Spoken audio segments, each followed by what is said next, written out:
Hello, everybody, and welcome to the behind-the-scenes part of Muppet Treasure Island. That's right. This is where the people who worked on Muppet Treasure Island tell you all sorts of interesting stories about the making of the movie. Yes, it's the stories behind the story. They also talk about what it was like to work with us. That's right. They especially love talking about my tail. What? Well, yeah. I hear it all the time. They say, it's a fabulous coming-of-age tale. A tale loved by generations of children. A classic tale of epic proportions. They're not talking about your tail. They're talking about the tale of Treasure Island. Yeah, but I thought we were going to tell the stories behind the stories. We are. Well, We're going to okay. tell those fine viewers out there some stuff they've never heard before. Oh, right.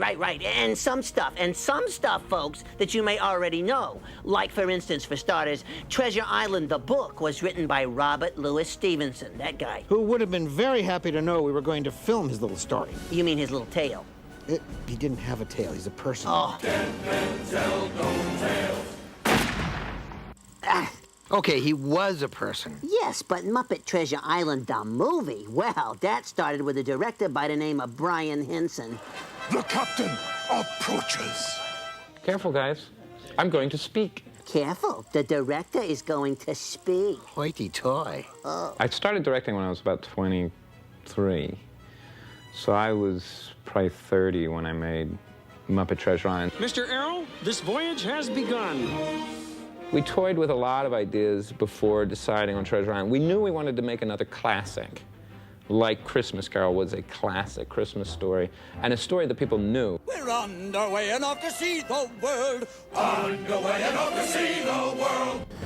Well, actually, I was very much a part of the idea of doing Robert Louis Stevenson. So they didn't come to me until I was actually a champion for Robert Louis Stevenson. Who's he, some kind of champion?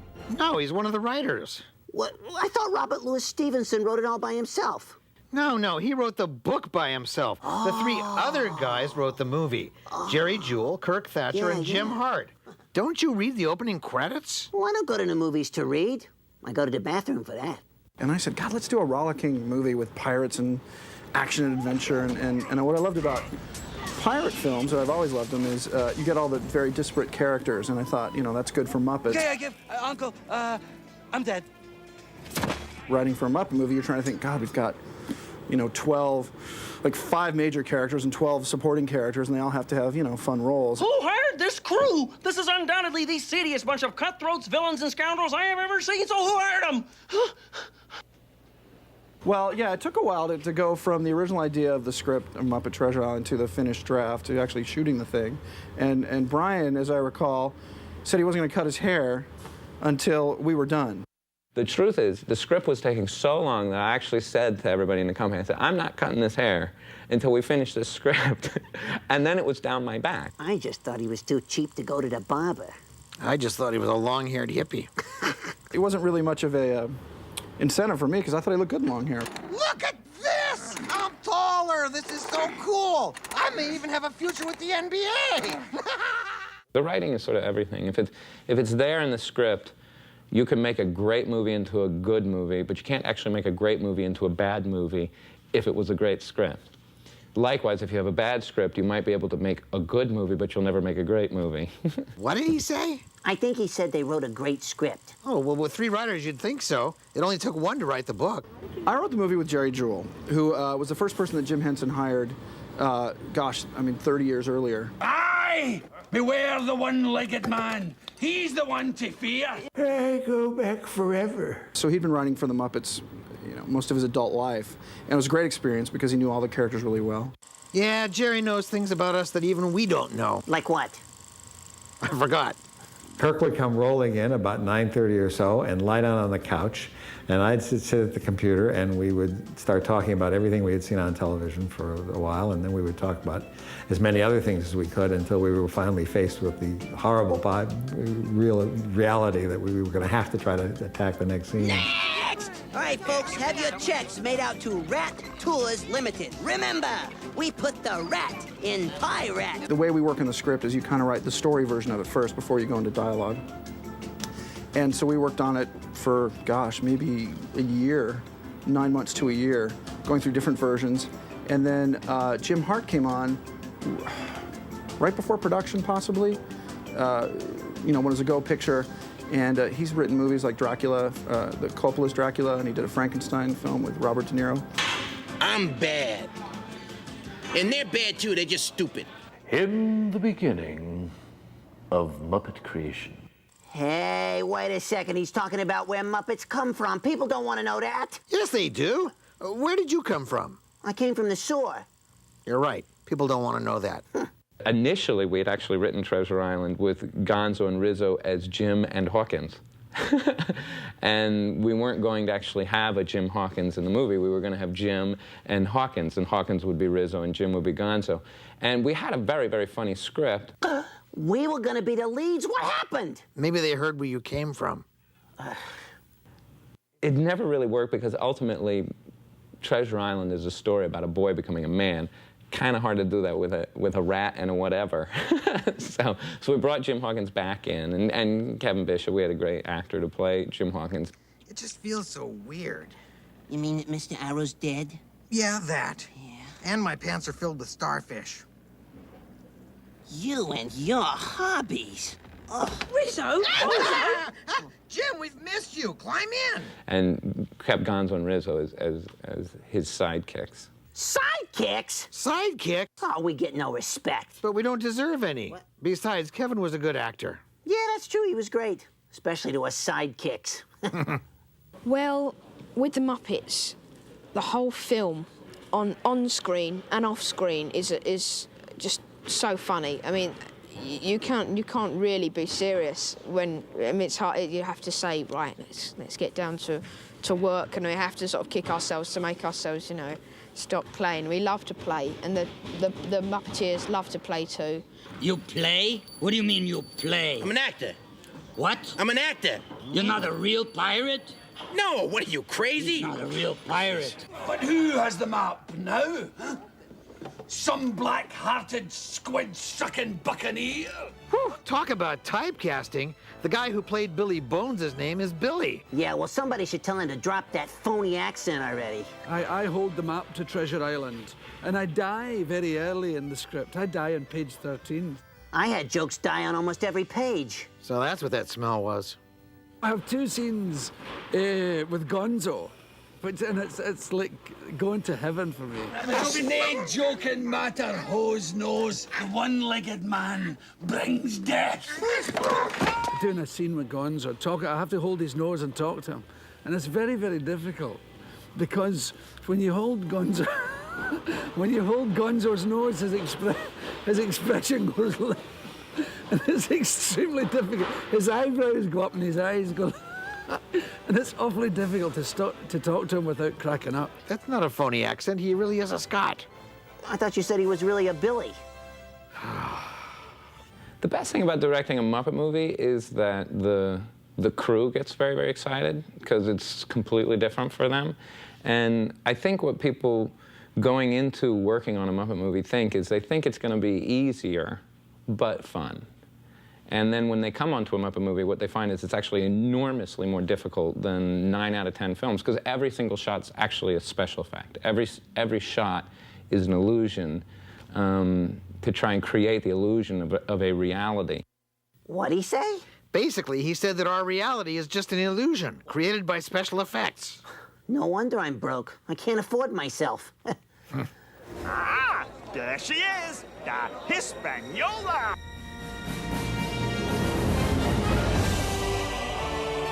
The star should be the ship. The ship was quite a challenge to do because I was trying to create a ship which will be more kind of friendly to Muppets and also accept humans. It's a huge gimbal rig, which is a universal joint with hydraulics underneath it. And we built the ship sets, the full-size ones, on the gimbal. What's a gimbal? A tiny gumball? No. It's that thing the boat sits on that makes it move like it's on the ocean, which basically makes you want to toss your cookies. Oh. People didn't actually get seasick. I thought people were going to get seasick, so I made everybody take these seasick tablets. I don't remember what they're called again, but I made everybody take these seasick tablets, which of course made them all fall asleep. Oh, this is true. This is absolutely true. So it was actually, the other problem was Tim Curry was going to kill me because it was like the first scene that he's in the movie, and there he is, he can hardly stay awake to act. Allow me to introduce my pet lobster, Polly. Pieces of eight, pieces of eight.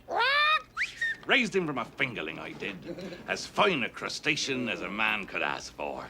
I remember thinking that this is a little peculiar. Oh, I hear that all the time. No, you are peculiar. I don't know whether you've taken Dramamine, but it doesn't do much for pace. That was a bad idea.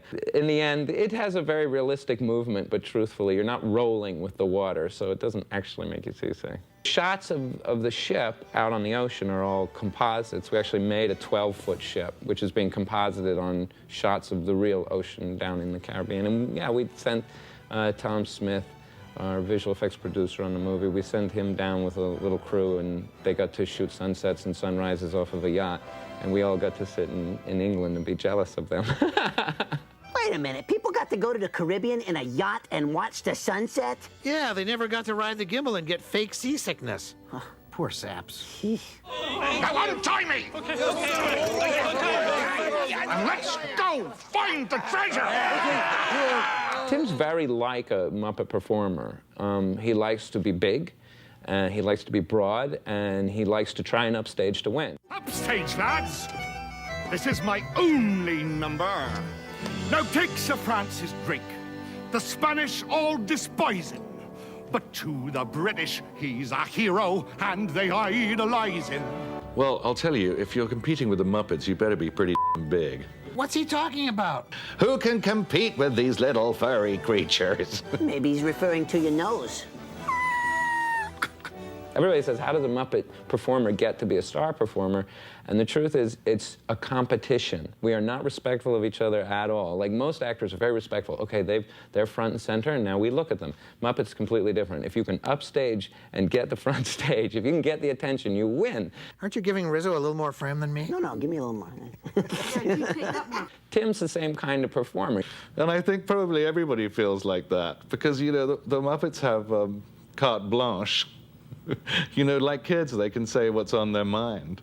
Right now, I'm somewhere between bedwetting and a near-death experience. You know, a lot of times when I'm being interviewed as Gonzo or Bunsen or somebody, I think it'd be a lot easier if we could just do this as ourselves. Well, that's wrong. It wouldn't be easier. No. Okay. We were doing a production number. Frank was playing Piggy, singing this song called Quanta Lagusta. And Jim and I were up in the balcony doing these two little female pigs who were sort of singing background vocals. And then during the instrumental break, mine brought up a trumpet and played a little solo. And while the solo was going on, I sort of had her dance around and kind of lean over the balcony railing backwards and play the trumpet up like that. And Jim was just cracking up because he knew that this was just going to upstage Frank terribly.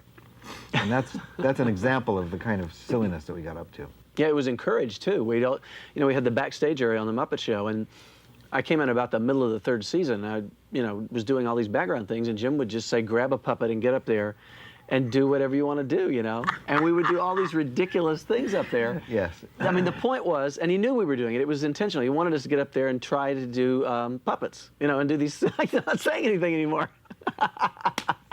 That's another thing. You have to interview other people.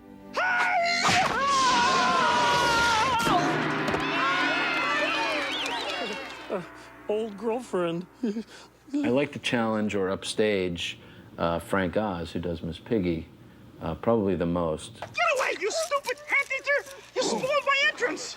Oh, knock it off! He's actually a big tease. He's got a big heart and he's a big tease. Just kidding. I think he enjoys when you give it back to him. Well, in this treasure island, we have pirates. What? They did? Forget it. In survival of the fittest, Frank wins. and he is that good. That's the similarity. Even Fozzie Bear, even though you don't think he's aggressive, he is actually aggressive in his timing and in his delivery. What are rich half-wit sons for? Even though he's all insecurity, he's steamrolling in. And Frank is actually the most gentle person, the most gentle, sensitive human being I know, but you put a puppet on his hand, he's the most aggressive guy you can imagine. And when he's puppeteering, don't be in his way. I just want you to know that I'm sorry. Sorry? No, sorry doesn't cut it. You left me standing at the altar! I don't think there's any doubt, really, that Miss Piggy has kind of rubbed off a tad on Frank. Because God knows Miss Piggy is a diva, but Frank isn't far behind him, I have to tell you. Bonsoir, mes amis. So this is an interesting question. Has the character of Frank Oz rubbed off on Miss Piggy? Or has Miss Piggy's character rubbed off on Frank? Which comes first, the chicken or the egg? I, for one, would like to know. You like the pose? Do it again. Mwah. Everybody up. Everybody up. The hardest thing probably physically is just keeping your arm up with a weight on the end of it. It's hard to put your arm over your head and put a weight there and then do hours of work a day. The arm's up in the air. It's a living. Yeah, it's about all we know how to do. No, it hurts. It can hurt. The longer you keep it up there, the longer it hurts.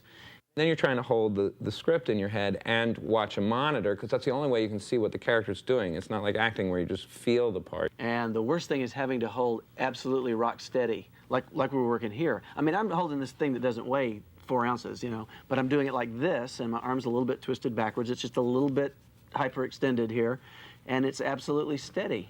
Ha! If he thinks holding your hand up in the air is hard, he ought to try having a hand up his... Back! Yeah, well, whatever. So it's a technical challenge, and really the good Muppet performers are so good at the technical side that they can forget it. Just look, this is a chair. This is what we sit on. It's a little chair that goes like this, and this is adjustable for your head. We only just got this. Yeah. This is a new modern Muppet invention. But this is pretty good, except that this is too short. You see, you're supposed to sit on this part. It's only about 11 inches long. Yeah, so your tailbone hits about here. It's lousy. Yeah, it falls off the edge. Substandard. This is great. This part's not good. Used to be we had one, this part was good, but there was nothing up here and your head fell over. Yeah. No, it hurts. Okay, I'm starting to get a little creeped out. Yeah, me too. I don't think we're supposed to be seeing this. Yeah. Billy Bones, it's me, Blind Pew. With Blind Pew, he's being worked by 2 people, the same way that my father and Frank Oz used to do the Swedish Chef. Bill Barretta was doing the hands, and Jerry Nelson is doing the body. The reason why he did that, why they split it up that way, was because they knew there would be a certain comedy to a character that almost doesn't know what its hands are doing, because he's blind. I got cabin fever! I've got it too! Cabin fever! Cabin fever, I really enjoyed doing. Well, that's because he didn't have to dance the mambo on a moving ship with a fruit basket on his head. I like that part. You would. I've been stuck at sea so long that we have simply gone bananas.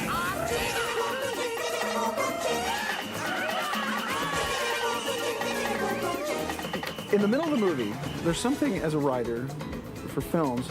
So the second act. The middle of the second act, your movie becomes deadly dull. I mean, you could just, because you set up the story and now you're playing it out.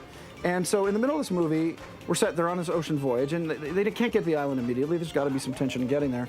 So we're like, what do we do? I mean, these guys, you know, we're on a boat. I mean, it's going to go crazy. And it's sort of like, hey, wait a minute, what if they go crazy? Because there's a thing called cabin fever from being stuck in a cabin. I'm saying, well, if you're on a boat for however many months you are to do these kind of voyages, you're going to go a bit stir crazy. So this whole brainstorm of this completely ridiculous musical number in the middle of the movie, simply to do a completely ridiculous musical number in the middle of the movie, came about. Cabin fever. But then it died. I think it's one of the best movie musical scores that I've had a chance to get at. I think Barry Mann and Cynthia Weil are just brilliant. I hate love songs in the middle of musicals. You know, I'm beginning to see a pattern in the men I date. Yeah, well... Especially with Muppets, I'm like, come on, they're funny, they're wacky. It's a pig and a frog. If you try and take this seriously, we're doomed. Don't cry for me, Benjamina. Pardon? Was I dumb or was I blind? And Kermit and Piggy hanging upside down, very, very tricky scene to do. That was a really hard scene to do. I won't even talk about how hard, really, that one was. If you watch it, you can just see if you know anything about puppets, it's really difficult. There's strings everywhere to work the hands, and then we had to get rid of the strings later, and then the close-ups are puppeteers upside down, and you know, it's all just, it was very difficult. But destiny could see we deserve to have another day. In terms of work, probably what I learned from my father was to trust people around me. And I think that's, because I think that he, you know what, he used to get so much excitement out of having an idea that was very clear. I mean, he knew exactly what he was planning on doing. And then what he loved to do was hire people around him who were very creative and then get them involved and then see how it changed, not protect it. He never protected his vision. He always let it move and shift with the creative people that he put around him, and then seeing what the result was, and the result would never be quite what you expected, and hopefully it would be a lot better than what you expected. So I learned from him to trust the production designers and lighting directors and camera operators and writers and all that, and performers that I had around me, to trust them and take their input and integrate it. And as a director, almost most importantly, was to figure out a way to integrate everybody's idea into a cohesive whole without it falling apart. You know, this whole quest, this whole adventure has been a spiritual journey in a way, because there's always more to what we do than just the comedy or the music. There's usually an underlying respect for human beings and a belief that Jim had that people were basically good, all that kind of thing. And that's present in just about everything we do. Mm-hmm. So I think that's probably what I learned most from him. Oh, that's nice. What? Oh, yeah.